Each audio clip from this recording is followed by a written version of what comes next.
Declaration of Kevin Yu, an exhibit in support of the Flores settlement. I, Kevin Yu, declare that the following is true to the best of my knowledge and recollection.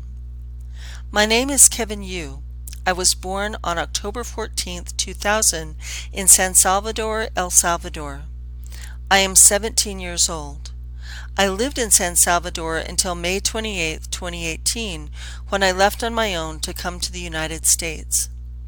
I spent about 13 days in transit. I crossed the river into the United States yesterday, June 13, 2018, at about 6 or 7 p.m. I walked for about an hour and a half before I was apprehended by U.S. immigration officials. The immigration agents had us take off our shoes and show our documents. They had us put most of our belongings into a plastic bag. They let me keep my birth certificate and a ticket they gave me as a receipt for my belongings. The belongings they took and stored for me were a necklace with a religious emblem on it, my wallet with about 50 Mexican pesos, my shoelaces, and a photo of my father showing injuries he sustained at the hands of gang members who stabbed him.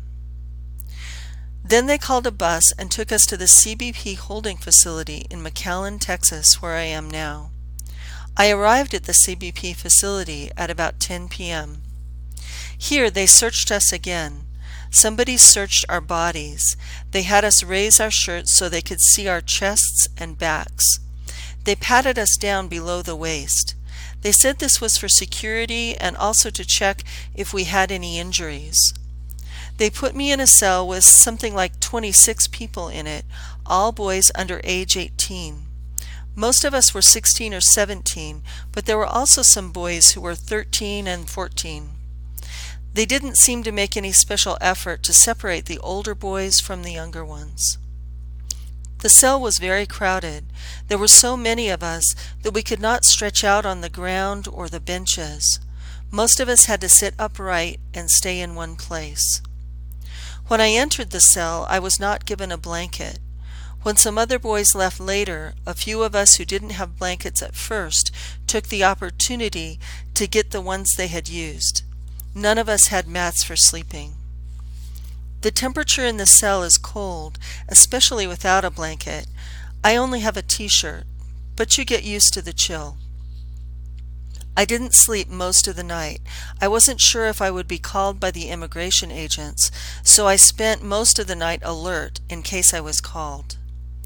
There are 2 boys in my cell who don't understand Spanish. They don't understand us when we speak to them. When they were going through the registration process, we saw them using hand gestures to be able to communicate with the immigration officials.